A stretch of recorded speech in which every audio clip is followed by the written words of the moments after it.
الفخر كالأمزان، والهيئة الملكية أولتك ظلها، فنلت عرش الحفظ والإتقان.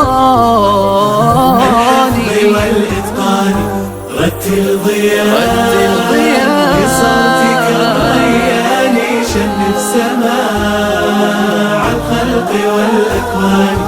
في قلبك القرآن أي فضيلة تسمو بها يا حافظ القرآن، يا حافظ القرآن. مسيرة وربع قرن من سنة نمضي بها كشعلة الأزمان، إنا بمثلها نعانق الذرى